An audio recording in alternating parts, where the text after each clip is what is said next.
We will start in about 30 seconds.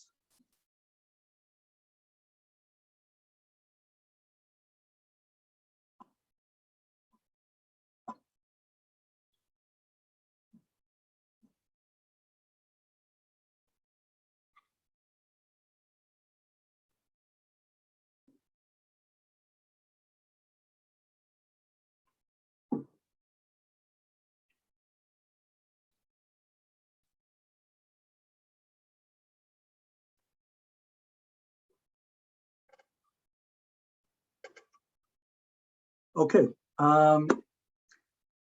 welcome to BDA Conversation Series number 2. And if you allow me, I will speak in Turkish for about half a minute, and then I will continue in English. Yüz Söyleşi serisi 2'ye hoş geldiniz. Kısaca derneğimizle ilgili birkaç cümle söylemek isterim. Yönetim Kurulu Üyeleri Derneği, kurumsal yönetim ilkeleri dahilinde aktif yönetim kurullarının önemini vurgulamaktadır. Bu bağlamda bir kurumun kaderini belirleme yetkisine sahip yönetim kurullarının kompozisyonu, gündemi, komite oluşturma ve çalıştırma yetkisi, risk veya fırsatları değerlendirme kapasitesi ve tabii hesap verebilmesi, sürdürülebilir büyüme için önemli başlıkları oluşturmaktadır. Şirketlerimiz adillik, şeffaflık, hesap verebilirlik ve sorumluluk ilkeleriyle beraber ESG uyumlu, yani çevre sosyal yönetişim uyumlu politikalar ile yönetilmesi, hakim ortaklar dışında bütün paydaşlara ve hatta ülkemize de katma değer yaratacağından yola çıkarak derneğimizi 2018 yılında kurduk. Ben de şu andaki derneğin başkanlığını yürütüyorum. Burada içinde bulunduğumuz COVID-19 süreci ve sonrasında sürdürülebilirliğin eskisinden daha önemli olduğunu tabii ki vurgulamamız lazım. Şimdi izin verirseniz ana dil olan webinarın bugünkü ana dili İngilizce'ye döneceğim. So now we're back to English. So as participants are enrolling in, welcome again to our conversation series for the Board Directors Association of Turkey. And we've organized this with cooperation with Cartica Management, co-founder and CEO, Teresa Barger, who is on the screens for you. And I will like to explain very few details about her. Her CV was included in the registration deck, but Teresa is the co-founder and CEO of Cartica Management, based in USA. She specializes in emerging markets, investing using an ESG improvement strategy. This is quite a novel way of doing it because it involves engaging with portfolio companies. You cooperate with portfolio companies to enhance value. Teresa was with McKinsey, then she spent more than 20 years at IFC, literally in all parts of the world, but her main specialization was emerging markets. And she has taken many posts, and she created also many firsts at IFC. She created the first index for emerging market private equity and co-founded Emerging Markets Private Equity Association called MPA, who some of you may know. And she developed the first 2 corporate governance funds in emerging markets, notably in Korea and Brazil.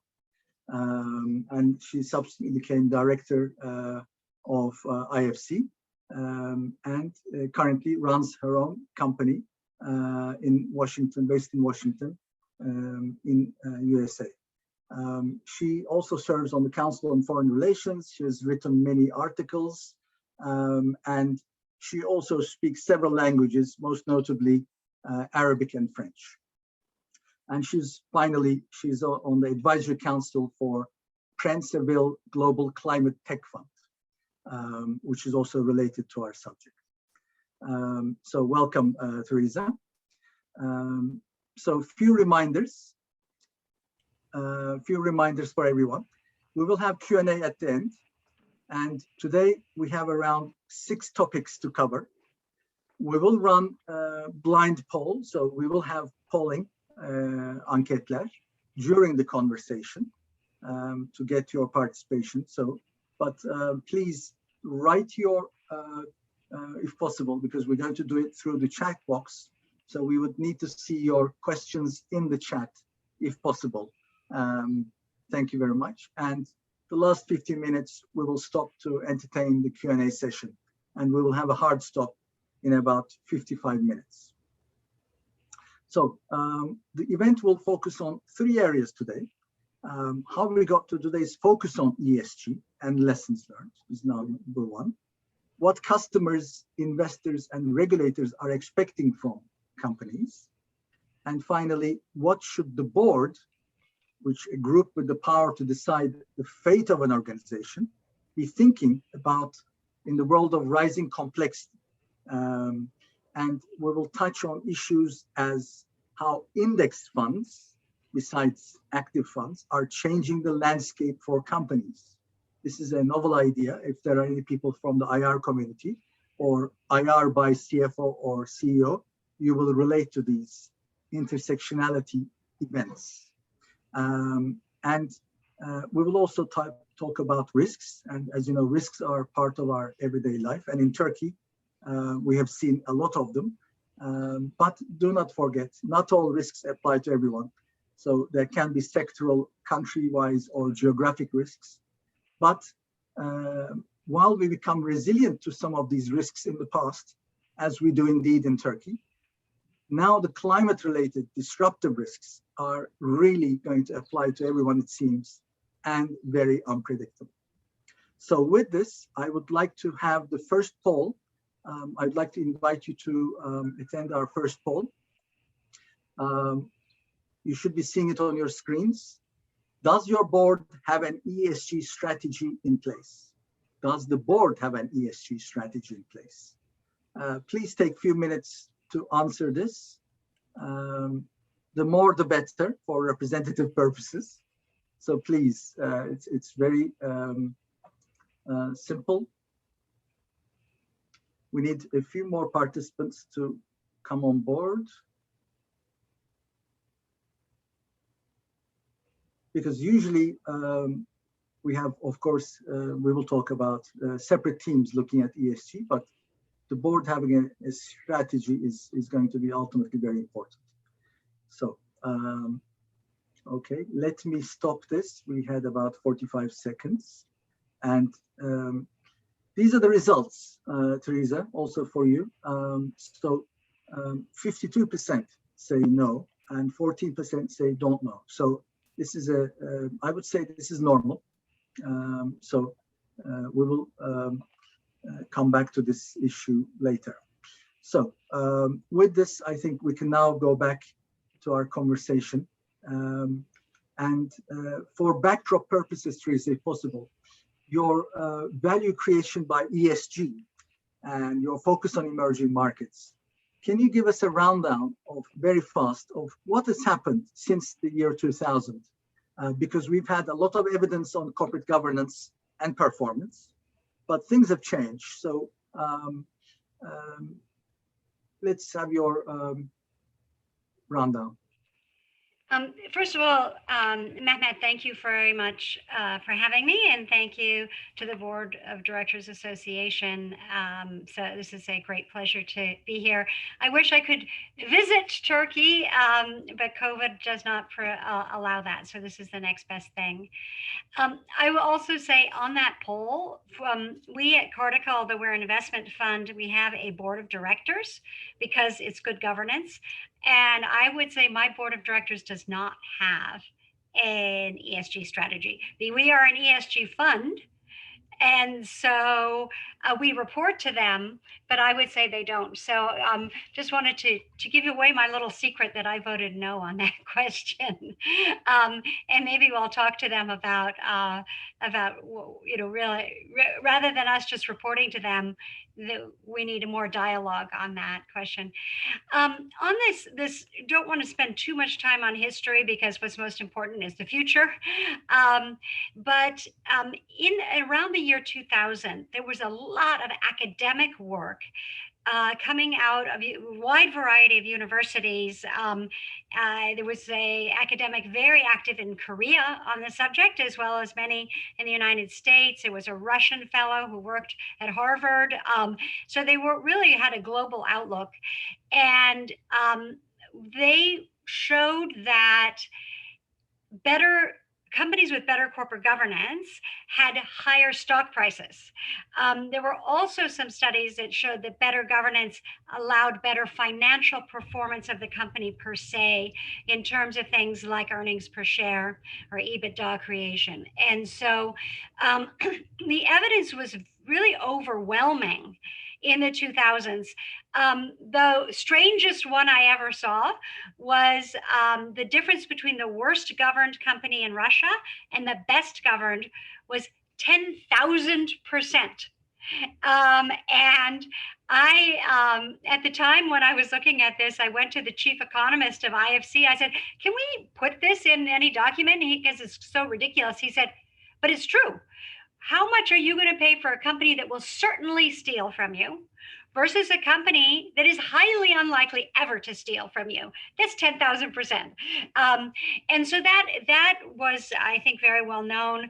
Also, in less well known, but a study done in the 2000s showed that in the 1990s, the United States had investors who went in to invest in companies that had bad disclosures. They could run themselves very well, they could have good numbers, but bad disclosures only.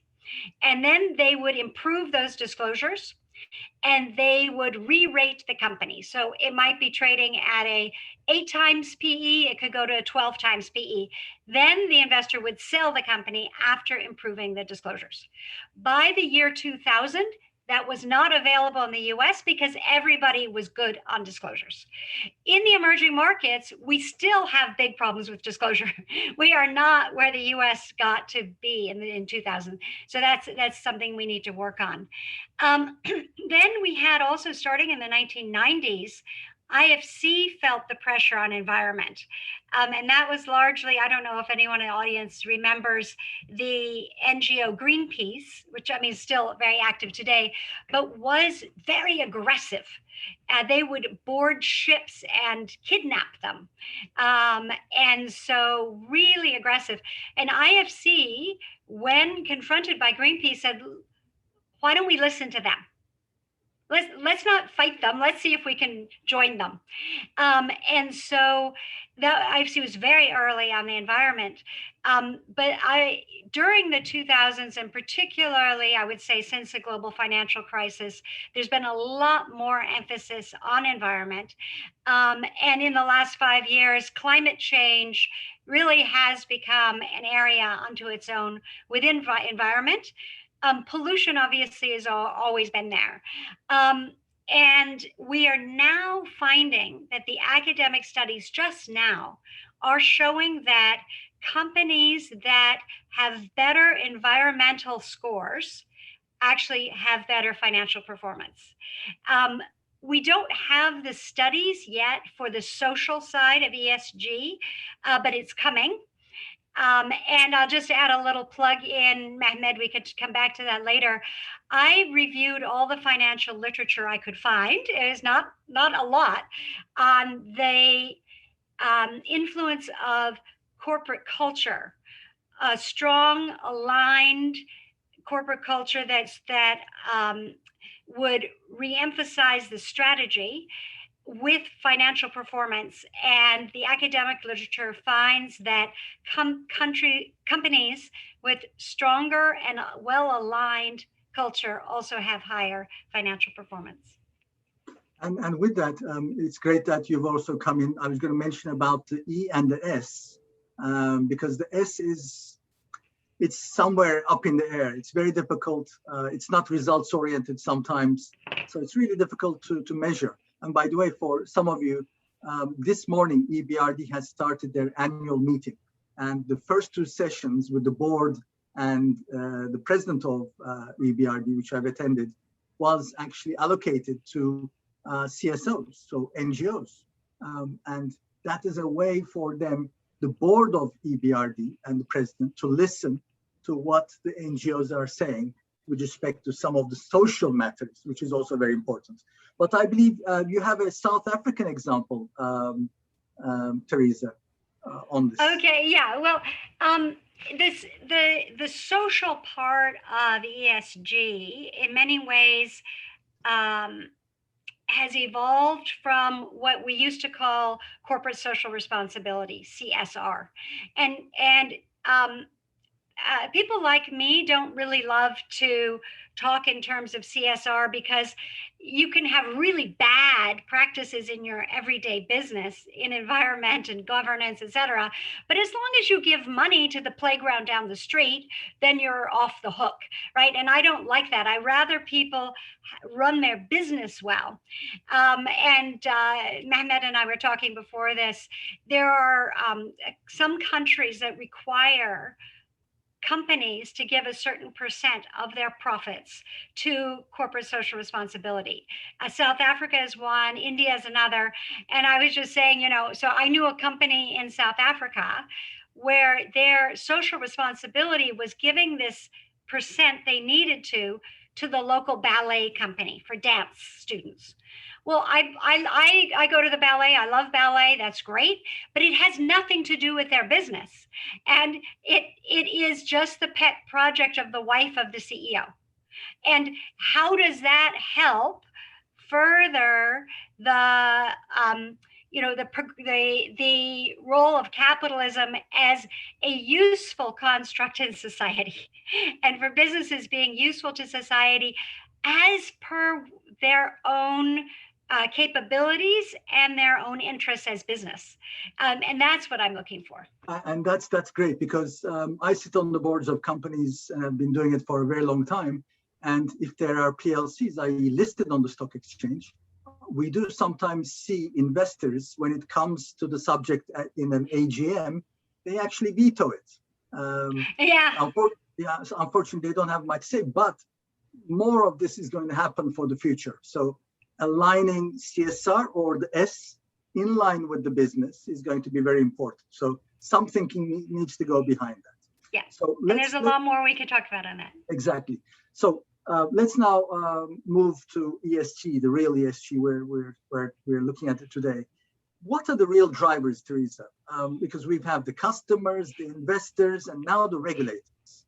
And so, what's happening? What form of pressure, for example, coming from customers? Yeah. Any? Okay, we can start with customers. I think that we all remember when Nike, the sneaker maker, was accused of using child labor, and they got to work very fast in making sure that there was no child labor anywhere in their supply chain. There were also at that time, it was in the earlier 2000s, people were going through Chinese factories with bags, and there's a little hole in the bag for the camera, and they were filming prison labor in making consumer goods in China, right? So this led to boycotts of these products by the customers. And if there's one thing that a brand owner does not want, it's to have a customer boycott.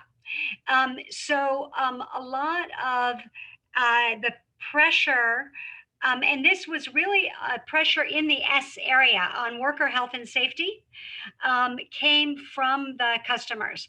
Obviously, product safety has been there since the 1960s. Which is another area of S, is that you need to make sure that your product is safe. But that has generally been covered by consumer safety laws. But in terms of the pressure from customers, I'd say a lot is on the S side, and increasingly a lot is on the environment side. So on the worker health and safety, if any of you are in companies that have long supply chains, which is very often in manufacturing, there's a know your chain, where you know everything that happens in the supply chain before you, making sure there's worker health and safety all along there. On the environment side, we now see customers being attracted to companies that disclose where they are on environment and their goals to do better, and choosing if they have to choose one over the other. And for business to business, B2B business, you now find companies choosing suppliers with lower supply chain. So just as an example, Schneider Electric makes a lot of the equipment for the world's electricity business. They need to have every supplier to them be carbon neutral in the next, I forget, 18 years. They've given they have 2 milestones, but roughly around that time frame, because they say the world will have double the electricity. It will use double the electricity in 30 years, but at half the carbon footprint. And for them to make that true, they need all their suppliers to cut their carbon footprint. So even in business to business, the customer is really driving this. We were invested in a company that supplied to Schneider. So we made it really an important part of our engagement with that company. Okay, but suffice to say, I come back from also an investment banking background. Looking at investors, they never looked at this S topic in detail. For example, in Turkey, we have a very strong quality culture, Kaizen, quality standards, etc. So for industrial companies, there are lots of data available. For example, there's, what's referred to the acronym like LTI, FR, LTI, SR, lost time injuries, etc., frequency rate, severity rate. I haven't seen one investor that asked for this data about the workers' healthcare, etc. Wow. So do you look at these? Yes, we look at it all the time, but it really does. It does vary by industry. So we were in a railroad that was in a turnaround, and the top managers had 5 KPIs.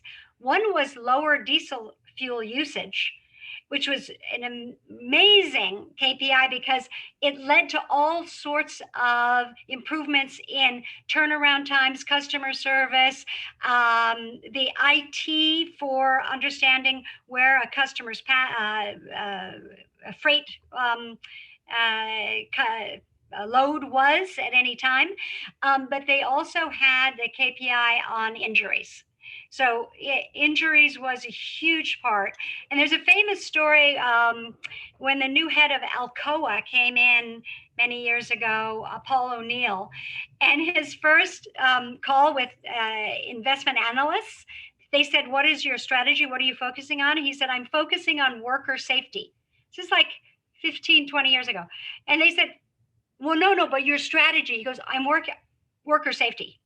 And they ran back, called their office and said, "Sell Alcoa. The guy's an idiot. All he wants to do is worker safety." And it turned out from worker safety, they developed a communication system, and in fact, an early email system, in order to get the reporting of worker incidents very quickly. And he allowed anyone to report to him. So he was talking directly to line engineers, and they improved their processes, they cut their costs. And so it's interesting. A lot can flow from that. Yes, but the good news for the participants is that now IFC was one of the, in my opinion, one of the pioneers, especially in the environment side. They used to send, huge questionnaires that you need to fill in. So IFC, in a sense, you're probably responsible for this, Teresa, I know. Yeah, no, I take no responsibility, please. So IFC took the role of the regulator, asking many questions before you can actually get any financial analysis done. So now the regulators are coming in. So the good news is that it's not only the customers and investors, the regulators are going to take a keen interest in this subject. And we will talk about probably the EU's Green Deal later on. So that's the next. They're doing a catch-up. Unfortunately, regulators always do a catch-up. Always. Always, no exceptions. But the regulators are coming in. So how about, I mean, what's new on the investor side? This concept of most of the participants, some of them may be coming from PLCs, listed companies, and they've mostly seen, active funds, fund managers. They don't necessarily get to see the passive, what we call the passive or the index people, because it's mostly run by algos and computers. But what is happening? Can you just elaborate on this? Because there is so much happening on the fund side, on the ratings methodologies, biodiversity, etc. Any briefing would be very useful before we carry on. Yeah, so obviously everyone knows what index funds are. The index funds have grown so large that, and the index business so consolidated that there are really about 3 providers that run almost all of the index funds. And so they cannot vote with their feet. They cannot sell your company. And so they have had to hire people to do what a little closer to what we do. First of all, vote their proxies, vote their shares, but also get engaged from time to time. We deal with them, because we're working very cooperatively with our companies, but we like to know what they're doing, and sometimes we're on the same side of an issue. But do understand, sorry, I have got some noise going on in the background. I should excuse myself. And the index funds over the last 1, 3, 5, and 10 years have performed maximum only in one period at the 50% level. The rest of the time, they've been below 50% of all fund managers. So active managers do a better job of investing in emerging markets than the index does. However, there's a twist on the index fund that's very important. And one of that is that they are now ESG index funds. And so that helps us a lot, that we can work with our companies and say, look, do you want to be included in the index? I'm sorry, this is terrible. Sorry, just a minute. I can carry on. So basically, while she's giving this example, I could say easily that active investors are turning also. Sorry, apologies. No. I was just trying to say something on your behalf, but carry on, please. Yeah, so it's really great for us because we're interacting with the companies, and they're saying, oh yeah, we understand ESG. Maybe we'll do this, maybe we won't. We go, no. If you want to be included in this very fast-growing class of ESG index funds, you need to be in the Dow Jones Sustainability Index. You need to be in the FTSE for Good Index. You need to be in these indexes. And the only thing these indexes know, because as you said, Mehmet, they're run by algorithms, right, is you need to disclose. And so you need to disclose what you are doing. We're now seeing that companies that disclose more, even if they're disclosing something negative, have slightly higher stock prices than those that don't disclose at all. So better to say, look, here's my environmental score. I'm not very good, but I'm getting better. This is what we're going to do to get better. And so we at Cartica are focused on what's your practice as a company, like what really goes on, what's the policy that enshrines those practices and gets that practice into the culture and DNA of the company, and then what do you disclose? You've got to disclose it because that's all those index funds have. They send bots around, kind of robots for the internet. They send those around to scrape information, and because they can't afford to hire, they have their funds, the index funds charge almost nothing, right? So they don't have a lot of staff. So they have to use these algos to scrape the data. you as a company must disclose. But I have to say, there are some, as far as I know, who are actually moving from active into passive field and are willing to look at quality of implementation, not just the disclosure itself. So the quality of the implementation and directly engaging with companies. So they're actually evolving. The message for everyone is, do not write off these people. Very good example that Teresa gave. So we need to look at both worlds. It's a fact. Yeah, and we see Blackstone, for example, which is the behemoth in indexing, but we see them in certain companies. They don't have time to do everything, but with egregious issues, particularly on corporate governance, where it makes a big difference to the stock price, they will weigh in, and they will engage with the companies. Okay. The next question is, how can companies prepare better or better prepare themselves? And this is about the management of the ESG story. Because when I was in the business, there were one or two funds. They used to send us, as a broker, lists of questions for us to give to the companies to fill in for their active investing. And then they used to do their modeling. So maybe in the future, this huge amount of data is going to be put into kind of future API feed-ins. So you're going to plug in to basically models, which are going to crunch all of your ESG data. So that's a huge area that we need to look at. Yeah. But how do we prepare for this? And there is something called now the ICAPs, the Investor Climate Action Plans. And there are 4 tiers of it, which we can talk about. But can you explain how can companies, from your angle, prepare themselves better?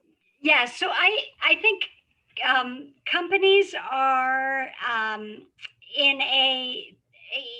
in this transition period right now, along with the whole ESG movement. I mean, it's a transitional period without a doubt. Right now, there are 400 different methodologies for measuring ESG. And so it's just a mess out there, right? There's too many different groups asking for different things. So that is impossible for a business. So what we like to see, but let me add to that. I just read a study of fund managers, and they said to the fund managers, what methodologies do you subscribe to and use when you look at your portfolio companies? The vast majority of the active fund managers said, we don't use anybody, we use our own. And that's true of Cartica as well, right? I'm not going to use someone's algorithm because I know a lot more about the company than they do. I will be informed by the areas that SASB has set out. I'll be informed by the industry-specific guidelines for timber or for heavy industry, or whatever the specific industry is. But we know so much more about the companies than any of these rating agencies. So I would really just go back to first principles. What is your strategy? Does your corporate governance enhance that strategy? Is the board know what they're doing when they accept that strategy and look at the milestones that they've set out for management to fulfill that strategy? Then we look at, of course, a number of other things in corporate governance because, one share, one vote, all sorts of other things, the functioning of the board, et cetera. But then we're going to go on to what are the climate issues and the environment issues for you? Is it water pollution? Is it carbon footprint? What is it for this one company? And then we'll go on to the social issues.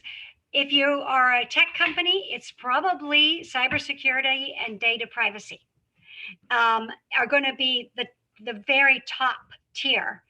If you are a consumer products company, it's probably going to be product safety and consumer health and worker health and safety. So we will put it together for the company using what's good for them, what's common sense, and what's material, right? What are the material elements of these? And so when we analyze a company, we'll probably analyze 100 areas they can improve, and then talk to them about 5, right? Now, because that's 5 are really going to make or break you. Teresa, you're, if I may say, a seasoned and a very experienced ESG investor. But not all investors are in the same box, unfortunately. And for this reason, there is something our audience may not know.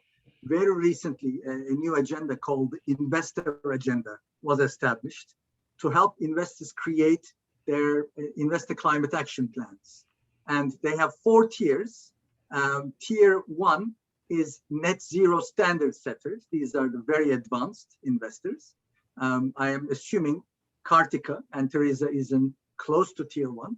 And tier 4, which is the top end, the low end, or where investors begin to think about ESG. So the investor community in itself is now evolving, and they're putting these initiatives together. So that's very interesting. But let's move on to our 4th topic, where we've already had 35 minutes. What can boards do? Because for strategy, sustainable competitive advantage is important, but who is responsible, Teresa? There is a lot of confusion that I see around. So who is responsible? Do we need to allocate a director to lead a new committee, for example? This is, I'm debating this in my boards. How can we build a new corporate culture with this new framework? And basically, next, the board function should also be questioned. But before looking into board 3.0, what's the basic thing that the boards needs to do? Yes, so I think that it is very important that as a company tries to understand where they fit in terms of the material, environment, social, and governance issues, and a lot of them are hiring sustainability professionals who are understanding what practices are today, where practices need to move, are helping to set the policies around this with the division managers or department directors, whatever you have, for the within the company, and then work with IR on disclosures. So those are generally, in companies I see, they're 1 or 2 fairly young people that have been hired, who've been trained on ESG or taken the CFA ESG tests and SASB training courses, etc. Those people, you take a 29-year-old woman who's been well educated in this area. It's very hard for her to go to a 54-year-old man who runs the manufacturing division and say, these are your practices now, but they really should be better. Well, sorry, I'm 54 years old and you're a kid. So she needs the cover of the board having said, this is important. You are going to report to me. And there's this social dynamic here. I see it all the time, right? And so what I like to see, and it can be done different ways, right? It's whatever fits your company best. But what's really great is when you've got a strategy and sustainability committee of the board. And this is presuming that a board is functional in terms of its committee structure. Not all boards are. Some boards really don't use their committees well. But if you use their committees well, having a strategy and sustainability committee, and you're going to have very senior people because it's strategy, right? And they then get a report from their sustainability people on a quarterly basis, or monthly, whatever basis it is. And it gives cover to, I'm going to just say it's a young woman, because very often it is, to that young woman to go talk to the 54-year-old man who's the head of manufacturing. and say, look, this is what I'm going to report to the board. Do you agree? This is what's going to go in the board report. So that's super helpful. And also, it's very helpful to sensitize the board that these issues are not going to go away, right? Yep. They are not going away. These are issues you need and to shine in the capital markets, to lower your cost of capital, but also to make your company a desirable place for young people to work, to attract people to work in your company.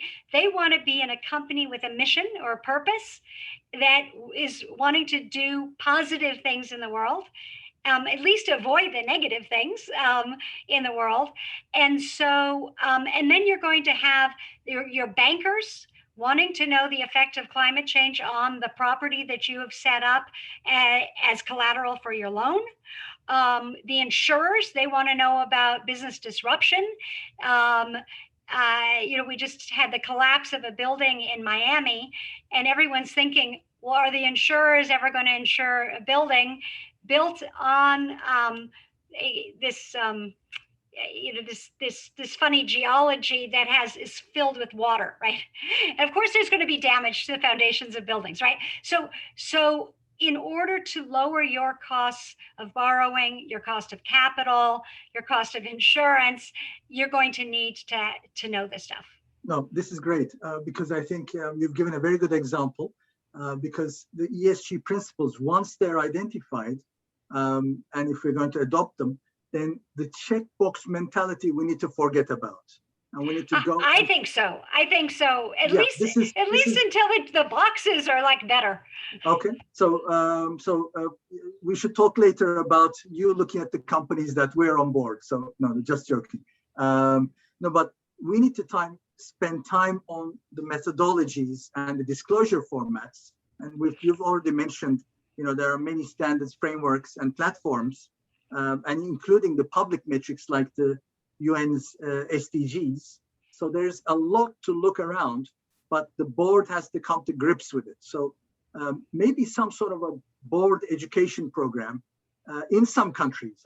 We cannot say for everyone, but I think this would be very useful for the future. So I think, Mehmet, it is very good practice for the board before they start their board meeting, for example, to have an expert come in for an hour and talk to them about a subject that's of interest that they may not know. I mean, this just ongoing learning and board training, I think, is always just very good practice. Yep, definitely. Totally agree with you. But the key question, you are the buy side, so you are the investor. Will you be categorizing and prioritizing ESG reporting formats and say, these are out, these are in, or my methodology is the way? And the next question is, will you be taking some companies off the map or some countries even because of different methodologies or lack of methodologies that they're on? We are very unlikely to impose any methodology.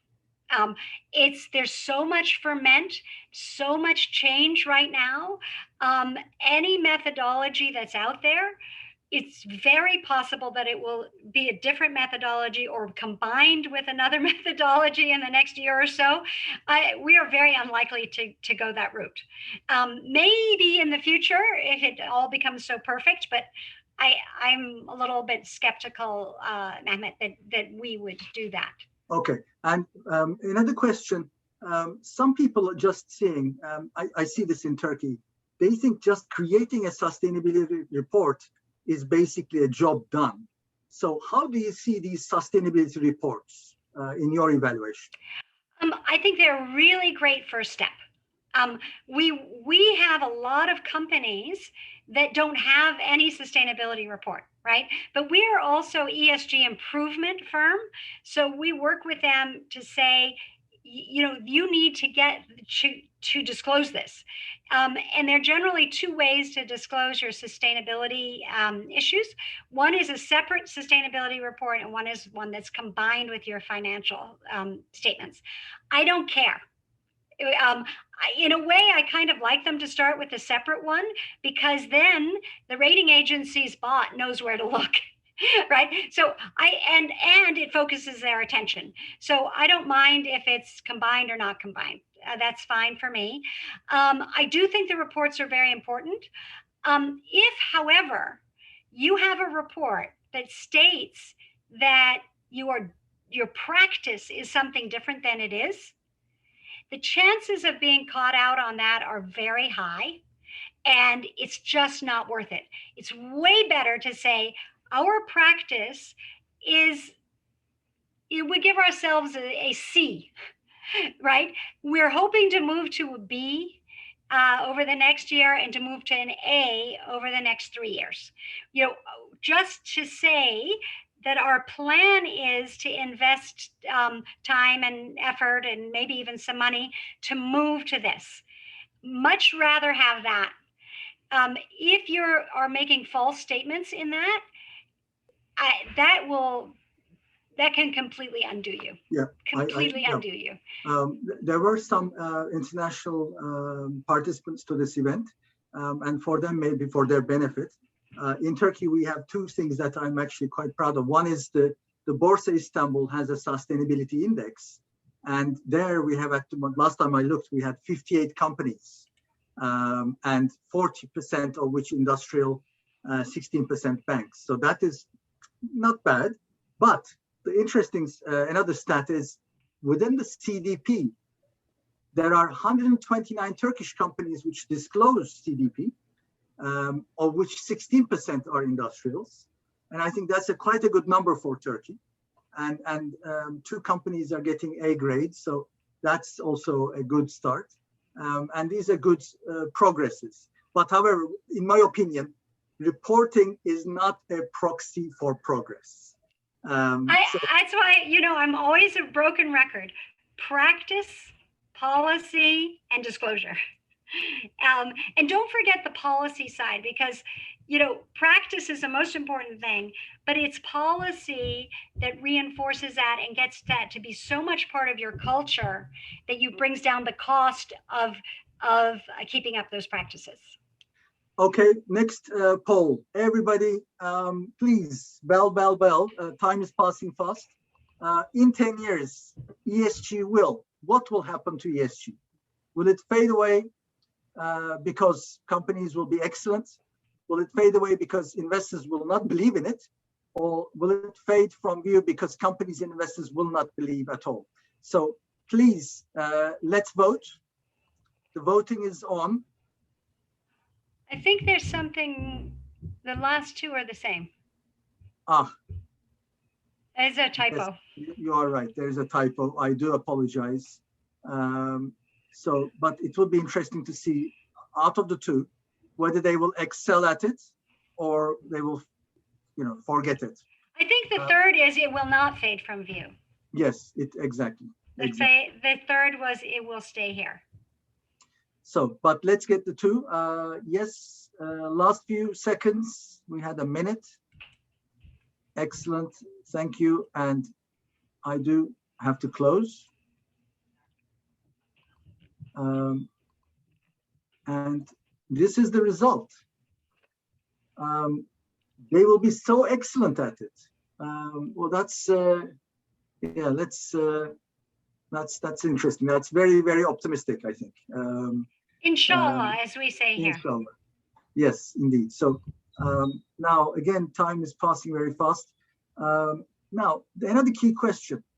As an investor, will you be introducing exclusion lists? In other words, stamp it, no, I will not look at this for a long time, this company. Yeah, so we have some exclusion that is dictated by our investors, right? So our investors do not want us investing in tobacco and firearms. So that's just something that we have to do. The only other similar thing is that our investors ask that we vote against independent board members who have been independent for more than 10 years. We go with 9 years, but 10 years, because then they're no longer independent. So those are the really simple things that our investors ask of us. As ESG improvement, we find it a little difficult to find oil companies, et cetera, to invest in. However, engine number one was very successful with Exxon, right? So, that none of us should ever say ever, right? You can make progress. That was a very expensive effort, but much less expensive than most of the prior efforts for activist investors. So we don't love to have exclusion lists, but there are some industries that maybe are not correctable, and then we would have to go to that. We don't love that practice. Okay. What about the role of the NED or the independent director? Do you see any role for them within this new ESG world? I see every role in the world. We love independent directors. It has been, I would say, one of the major issues we have in governance is to ensure that the independent directors, the NEDs, actually have an independent point of view, are able to voice that point of view, and able to convince others, right? So having a board where everyone is open-minded and they will actually come in and be convinced by the independents is extraordinarily important. As you know, the vast majority of listed companies in the emerging markets are controlled 51% or more by a family, a founder, or the state. So there are controlled companies. That's the environment we're in. We really need those independent directors to have an independent point of view, because otherwise we could it's just whatever the founder wants. And that he or she cannot have the broad view of the markets. It's impossible for that one person to have that broad view. Yeah. But I would say we still, in emerging markets, in many markets, including Turkey, we still have a long way to go. But there will be three impacts as a result of this action. One, if they're able to improve the ratings impact, both the credit rating and now the ESG rating, that will have positive financial benefits, clearly. And if it's ESG rating and even an equity benefit. You reminded me the other day that there's going to be also insurance company premiums for climate risk. So yes, you may lower your insurance premiums, which is always forgotten in a business. And finally, the regulated market is upon us. Maybe throughout the globe, Europe is doing a better job on this with their new carbon tax initiative and the Green Deal. And Turkey, by the way, is preparing for a potential carbon tax or an ETS system, emission trading system, that will be imposed upon us, whether through a transition or not in the next 5 years or so. So if we're going to export to Europe, we need to think about these things and filter it through. So with this, I have to go to my third poll, if possible. Please have a look at this. I hope there's no mistakes here. Will board structures in 10 years' time, how would they look like? Very different, somewhat different, or similar to today? Please, we only have 30 seconds for this, so please vote.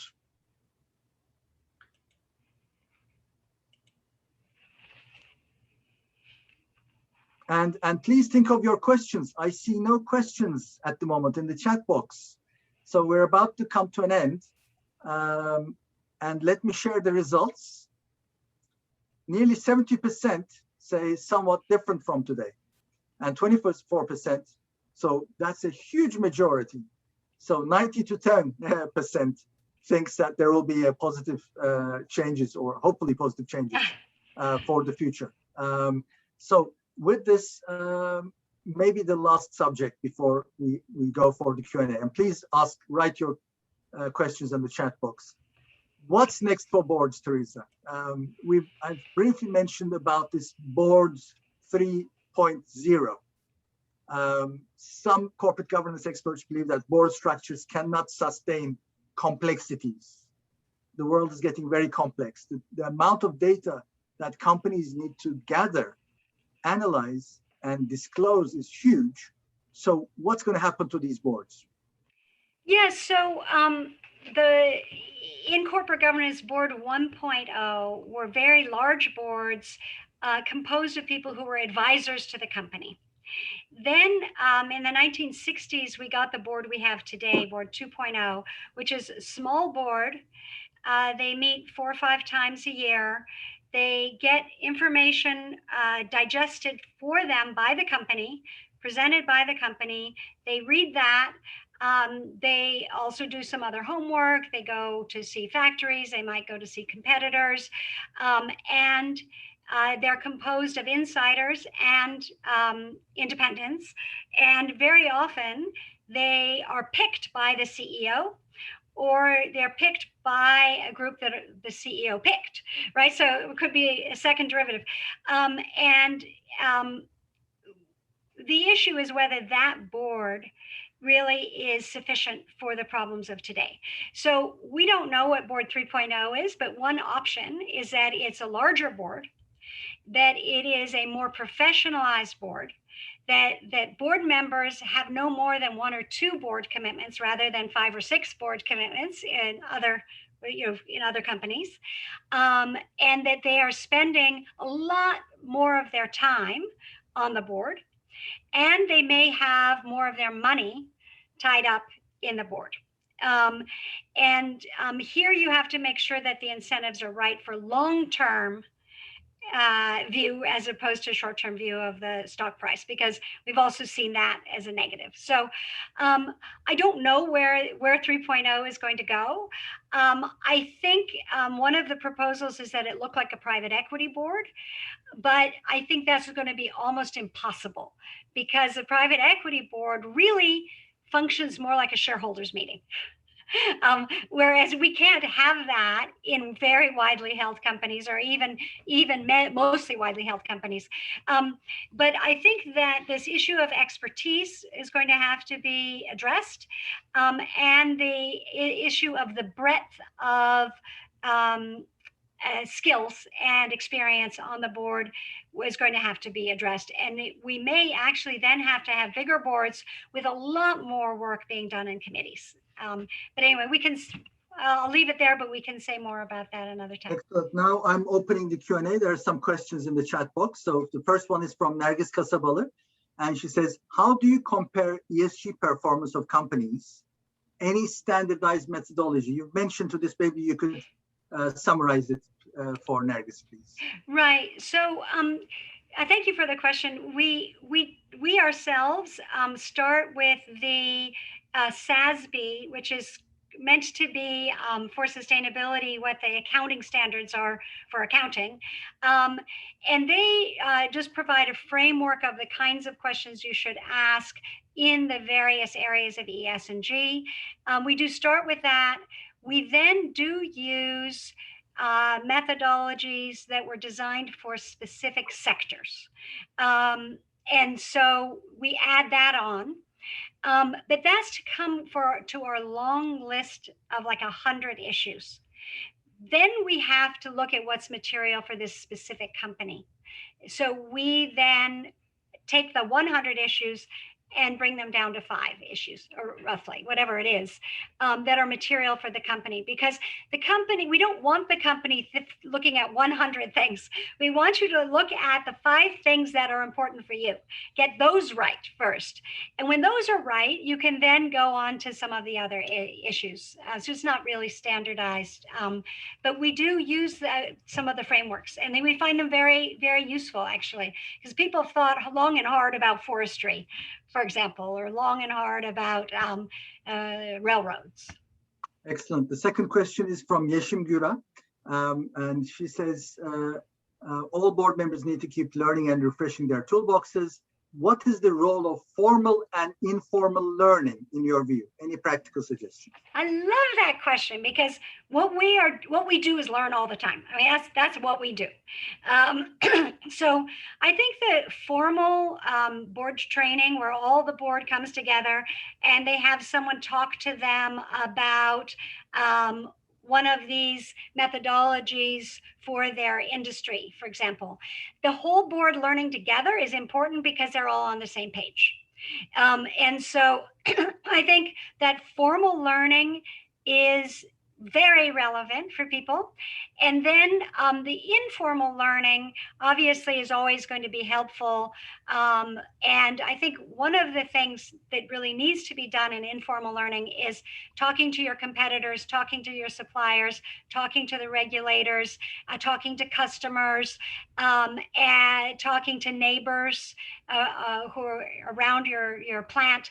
So some of that informal sleuthing, I think, is also can be very important. It doesn't need to necessarily be done by the whole board at the same time. Okay, thank you. The next question is from Orkun Ushar. I think we had mentioned some of this, but maybe you could summarize. What are some of the implications of being an ESG champion versus a laggard? Yeah. So I think right now, one of the biggest implications of being a champion is if you are really good, you will get in one of these ESG indexes. The data now shows that ESG indexes perform as well or better than the regular indexes. And so there's no reason for someone to say, I will not invest in an ESG index because I don't want to give up any financial performance. You are not giving up financial performance. At least that's all of the studies so far. So if you're a champion, you can have more liquidity in your stock, more investment in your stock, and better price discovery for your stock. So that's the best thing about being a champion. I don't really see any big benefit of being a laggard, except that you could buy in now, improve to become a champion, and exit at a higher price. And obviously that Cartica strategy, we do that to some extent, as long as they are not a laggard on ethics, right? So they've got to be high ethical standard, and then we will work with companies that have opportunity for improvement. But that's the only thing I see. I know our time is past, but Teresa, with your permission, if we can carry on for a few more minutes, those who would like to stay on, please do stay on. And those that have to leave, we hope to see you on another YUD or BDA event. But please follow us on LinkedIn. So another question from Tim Bright.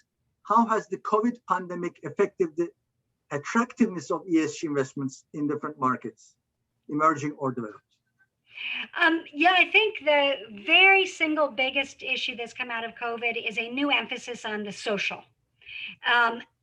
And companies that declared early that they would not fire people, that the top management was going to no pay or low pay in order to get over the crisis, those companies sometimes did extraordinarily well in the stock market because people really believed that they wanted to keep all of their sustainable competitive advantage, and not by not letting people off and keeping their businesses going. So I think, and then of course, just the health of their workers in the COVID period. Companies which had big COVID outbreaks because they did not provide social distancing, did not provide basic hygiene, did much worse. So I think it really is a time for S to shine. Excellent. And finally, Esra Özak Öyman, she says, I see the approach to compliance very similar to approach to ESG. You know the sentence, if you think the cost of compliance is high, just consider the cost of non-compliance. I think that without an ESG strategy, she's referring to multinationals, cannot survive because their size makes them more vulnerable if they encounter, i.e. an environmental hazard. What do you think? I just say brava. So she said it much more articulately than I can say. Excellent. Yeah. Excellent. So just last couple of minutes, we didn't talk about, because, family-controlled companies, and I would like to run a last poll, if I may, for those who are with us. In a family-controlled company, what do you think the board's roles are? Not very important, somewhat important, or even more important than in widely held companies? So please, very quick answers, just the flick of a button, if you may. Okay, last few seconds for those who are thinking, all right, I will have to end now. And the results are even more important than in widely held companies. Wow, that is, I think, a very good point. That is something that I have been assuming, and I think Teresa also agrees. What do you think on this, Teresa? Any comments? Yes, so, family-owned companies are a bell-shaped curve. Some are completely the best in class, the most fabulous. Most are average. Most are just like every other company, and some are not very good, right? So family-owned companies, in general, they do much better than widely held companies in emerging markets. And that's because a country like Brazil, everyone wants to know who's the family behind it. If we know the family, we trust them. So they do not want to even invest. There are like 4 or 5 widely held companies in all of Brazil. They love family companies. They want to know who's in charge. And that's great because they know the ethics of who's in charge. But for families, there are special issues that they can have specific to them, largely having to do with succession planning, who gets to rise in the company. Is it just because you're a family member, or is it because you're good? So the whole issues of meritocracy and also a clash of views within the company, within the family, whether that's reflected in the company. So relying on truly independent directors whose sole objective is to exercise their duty of care for and duty of loyalty to the company, right? That they are for the long-term health of the company, regardless of any squabbles there are within the family, is a nice counterbalance. And families should really embrace that, because they should understand that not all some family companies don't have those. They're great. They don't have the squabbles, but some do, and that's the very best counterbalance you can have. And the last question from Müge Tuna. She says, "Thank you very much. Very useful webinar. Maybe not expecting to see plus or minus impacts. Some sanctions needed for ESG compliance." And she says, "Through share price performance and/or reaching financing are kind of sanctions. What are your views on this one?" Yeah, I think there are going to be regulatory sanctions, first of all, more than we see now. The central banks of the world have become very serious about climate change. And so we may see that access to banking finance could depend on how well you do on climate. That's a sanction. We talked about insurance, but stock price will definitely be a sanction. I think the cost of capital will rise for companies that do not do a good job on ESG compliance, and will fall for those that do a good job on it. So I think there are these market sanctions. If we have a carbon tax, then it'll really be up to the market to figure out what to do to optimize their financial position vis-a-vis this carbon tax. Excellent. Thank you. And with this, if I may, I would like to end with my moderator's final comments. We've had good questions. I think they were very valuable. So basically, ESG approach and scope varies. That's lesson number 1.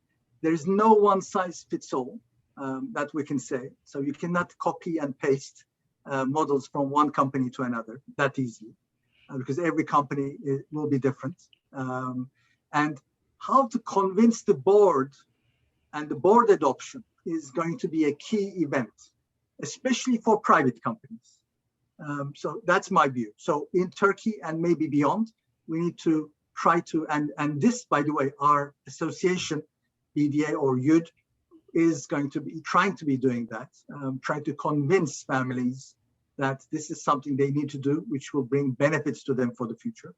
But however, there is something that's coming very close, and I'd like to remind everyone, and that's the EU Green Deal. So the key question that I am asking is this going to be a carrot or a stick?